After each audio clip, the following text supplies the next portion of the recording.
Galaxy at War, Rise of a Legion. Written by Trey Deibel. Narrated by Adam McGahee. Book 1. Chapter 2. Loss of Family.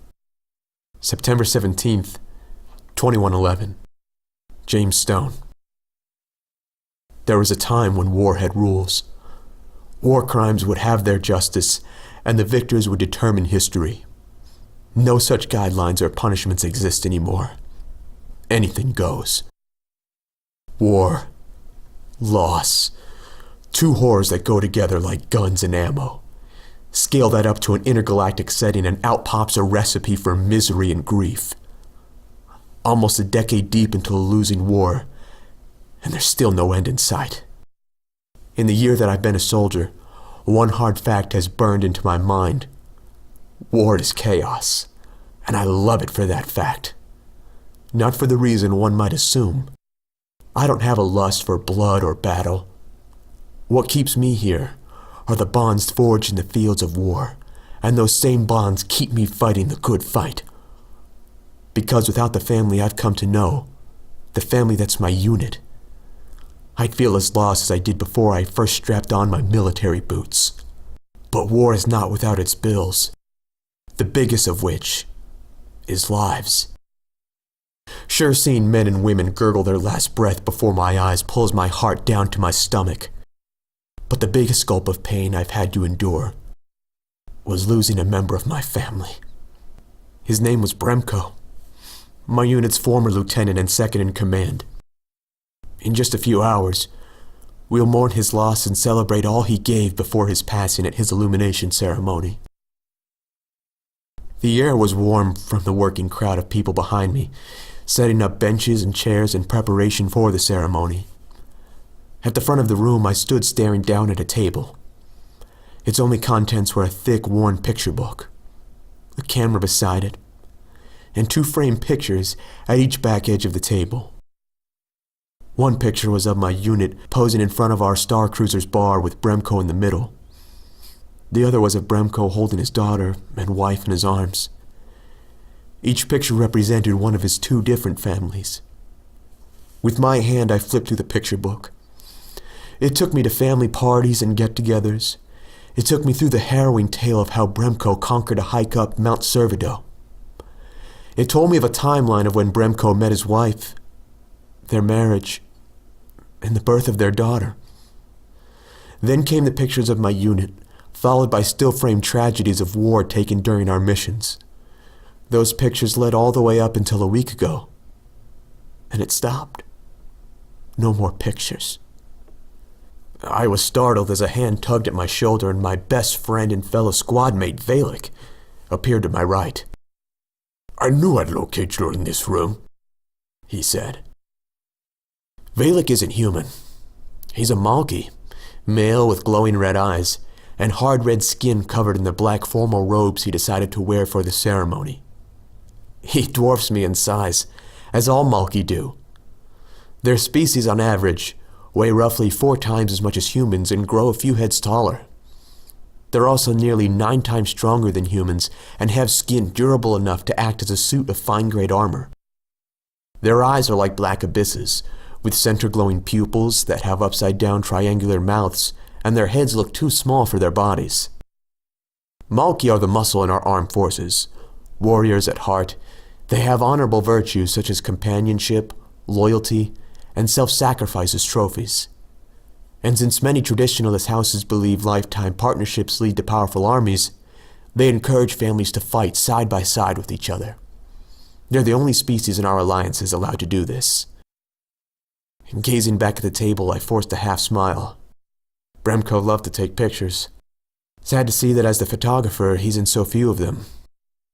Looking back to Valik, I loosened the tie on my suit. "How are you handling yourself? You know what happened was unavoidable. It wasn't your fault." I chuckled. "You said the same thing to me in a dream last night." "Sounds like an intelligent man. I'd heed the advice of us both, if I were you." Still, can't help thinking about those seconds before he got shot. What if I'd done this over that that over this. Could there have been anything that may have saved Bremko's life? I can't be the only one who feels that way. Everyone in our unit feels as you do, James. But standing alone next to Bremko's memorial in grief won't take away the pain. Surrounding yourself with your family, people who are going through what you are, that is how we get past this tragedy.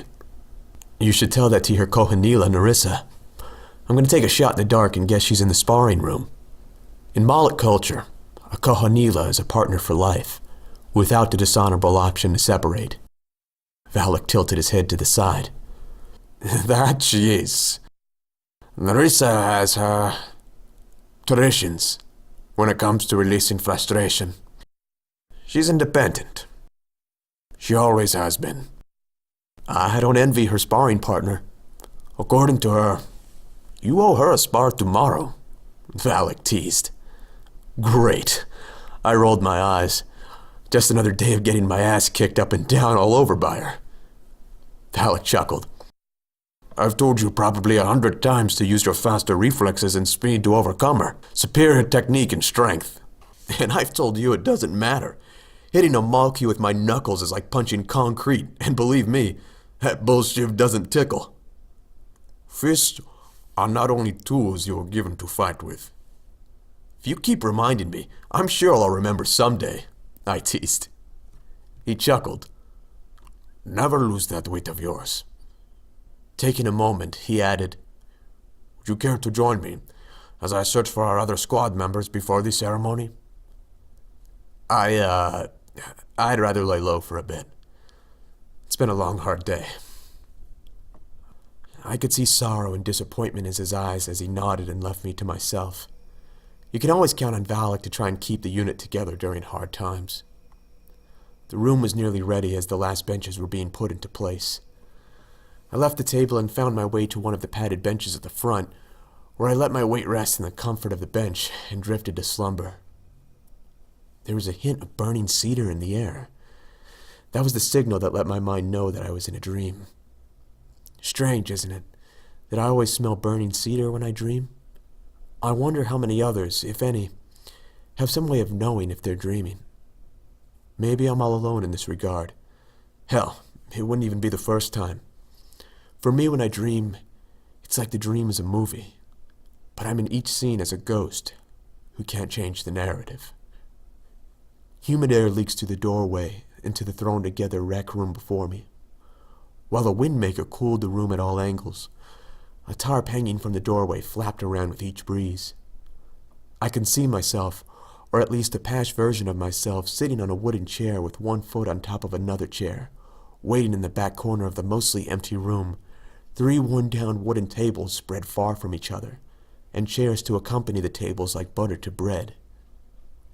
It was at that moment I understood that dream not to be a corny fantasy or dull fiction, but rather a memory of my first day arriving to the Legionnaire training complex. It was there on that day that I would begin training as a Legionnaire to fight in a newly shaping military. I remember the weeks leading up to this day from the past, all that time I spent alone and outcast in an evolving society. In desperation, I sought company by joining boot camp, which later led down a path to the Legionnaire training complex. I remembered the hope I carried for my future, and the doubts I hid in my decision to join the military. I remember thinking about the company was light for a training complex. 2 men farther back were engaged in conversation. At the time, I didn't know the rest were scattered to other rec rooms, waiting to be summoned to the mess hall of the training complex. With no control over my dream, the scene from my past played out before my eyes. I watched myself watching a news broadcast from a holographic projector, resting on a stand to my past self's right. For this particular dream, my vision was over the shoulder of my past self. It was a strange point of view, to say the least. The broadcast played, "Citizens all across the planets under the protection of the Alliance of Republic Worlds, or ARW, are calling for action after the latest incident regarding the Dieturk species' recent invasion. If rumors are to be believed, the once divided species of Dieturks are now fighting as one. Allow me to turn it over to my co-host to elaborate on that scary thought." The first reporter finished. The camera zoomed in on the second reporter. "Indeed, panic is a word every citizen in the ARW should get used to hearing if we go to war with these Die Turks. 100 billion. Let that number sink in for one moment. That is the reported number of Die Turks in the known Milky Way, and last I checked, that is 4 times larger than the combination of all 4 founding species in the ARW. If we go to war despite our technological advantage over the Die Turks, we will lose. It's funny how time can shift and mold just about anything and everything. But at that time of that news broadcast, the citizens of my alliance, the ARW, hadn't a damn clue just to how big the picture really stretched. It had been a well-kept secret that war had already started. At the time, the war had only been taking infant steps, and to be put metaphorically, the war was only in the tadpole stage. Eventually, the wildfire spread of the news that we were at war drilled panic into the civilian population of my alliance. Luckily, that panic was eradicated. In fact, in my present, the war with the Wersillian Legion had been an ongoing galaxy-shaping conflict for 9 years. I myself must give those 4-armed, exoskeleton, power-hungry Die Turks points for their tenacity. Maybe it's because of their bonies' overwhelming numbers or brutal nature that's helping them win this war. Or maybe it's their allies, the Lycargans, that are to be praised, or in my case, blamed for the sickening direction of the war. Together, the Lycargans and the Die Turks, the 2 species allied as the Wersillian Legion, are a more than formidable opponent for the ARW. Suddenly my vision merged with my past self, and I could see and hear everything from all those years ago. Only I was along for the ride with no control. My past self turned his ears to the conversation of the 2 others in the room. At the time, this was going to be my first step into the future I'd envisioned for myself. As far as those men went, they were to give me a drop of insight into the ocean of people enlisted in the military. And my buddy, he's already in the war. Says the Die Turks have already begun to attack a system adjacent to their own. Me, I can't wait to introduce myself to those great bonies. The first man clenched his fist and grinned. The other took a puff from his cigar and blew out a ring. What has it those bonies could take a hit? War had crafted its marks on both of the men's flesh. Their rough and edgy facial features stood out like a cat at a dog park. Both were cut and built, a sight often seen in the military. At the time, I lacked the experience they'd obtained. I was the odd man out, a feeling that was journeys far from new to me. Hey you! What's your thoughts? Still stuck in my mind, locked within the constraints of my dream, I wasn't able to say anything. My past self was still stuck in thought, unaware one of the men was speaking to us. What was I thinking about all those years ago? The better question is, why am I reliving this now? After I neglected to respond, both of them got up and found their way in front of us. One stood with a hand on his hip. Hey prick, I asked you a question! The second man chortled to the first, still puffing at his cigar.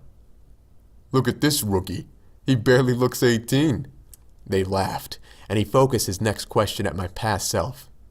Did you get off at a stop early, prick? God knows only veterans are cut out to be legionnaires.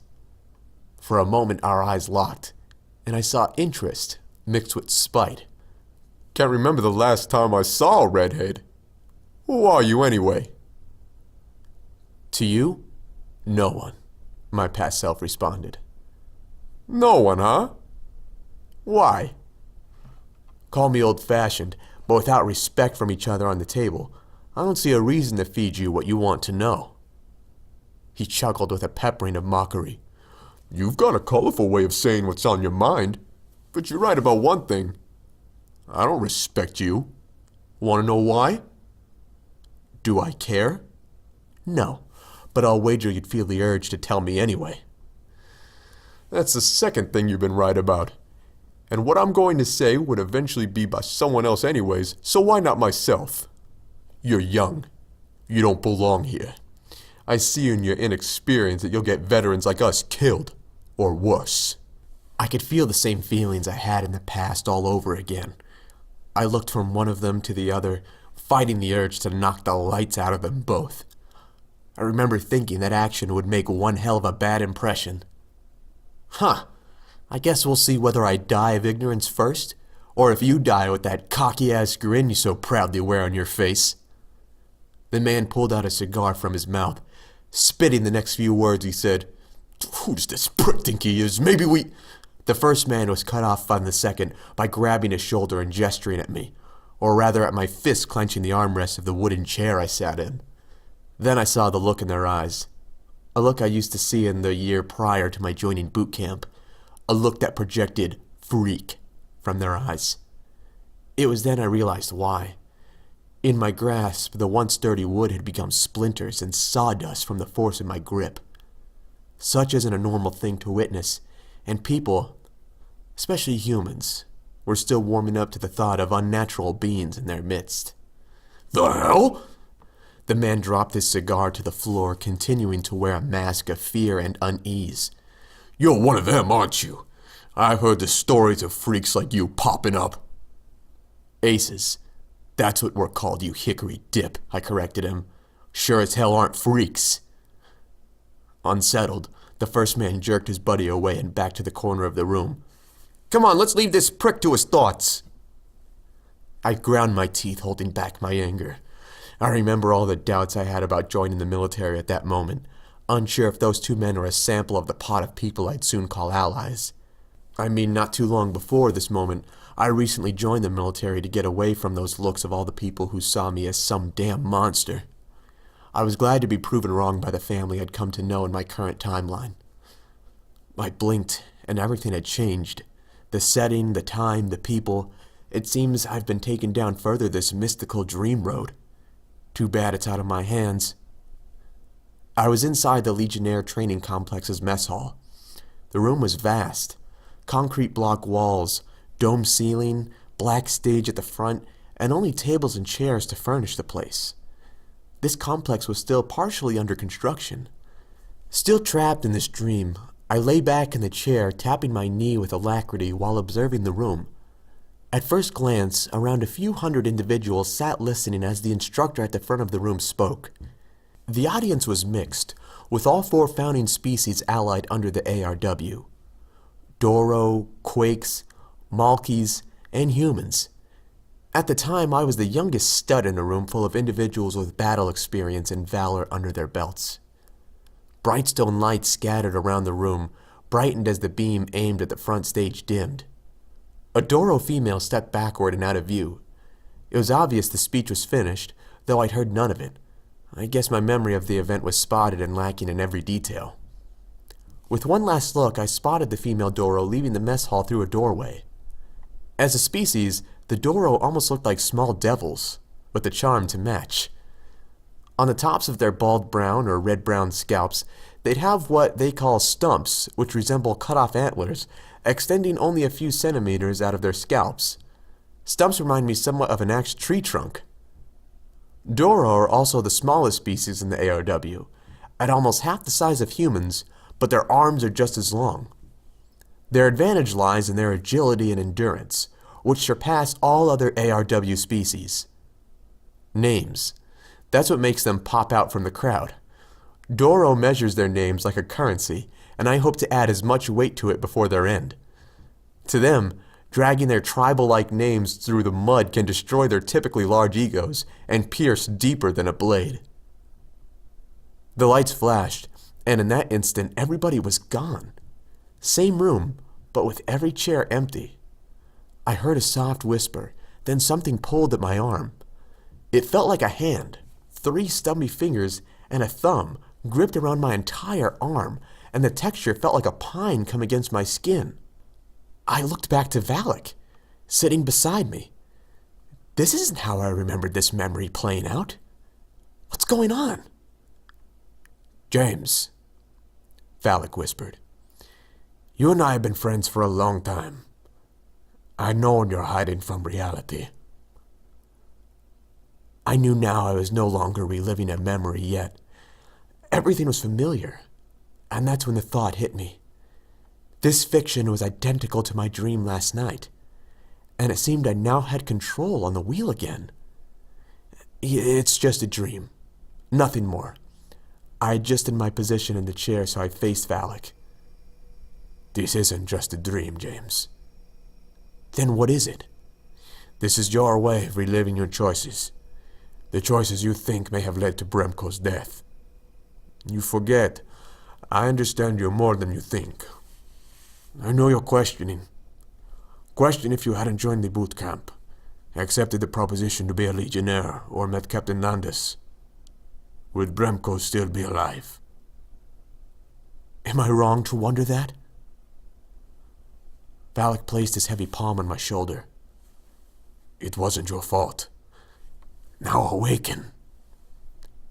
Those words turned everything black, and I plained to open my eyes. I'd returned to reality. Awaken, James. I heard the words again, and sat up to see Valak tugging my shoulder. He gave me a smile and took a seat next to me on the bench. I gazed around and was surprised to see a room full of people dressed in formal black. The ceremony had just begun. Captain Landis, the captain of my unit, was up front giving a speech at a podium. While I'm sure it was touching and moving, my ears weren't focused on her voice. Instead, my thoughts were still stuck on the moments before Bremco died. As I looked to my side, I could see Valak and his Kohanila Narissa were at my side. She'd cleaned up in time for the ceremony. Noticeably late was fifth member of my unit, Shadow Walker. Being the cheerful class clown type he is, Shadow Walker is probably afraid to let others see him while his grief is at the forefront of his usually cheery thoughts. I guess you can tell a lot about someone by how they deal with loss. I try to take it on alone. Valak tries to bring everyone together. Narissa unleashes her grief through punches. Shadow Walker hides in it. And Captain Landis is... well, she's a mystery, as she usually is. Some squad we are. This has been Galaxy at War, Rise of a Legion. Written by Trey Deibel. Narrated by Adam McGahee. Copyright 1 by Bruce Deibel III. Production copyright by Bruce Deibel III.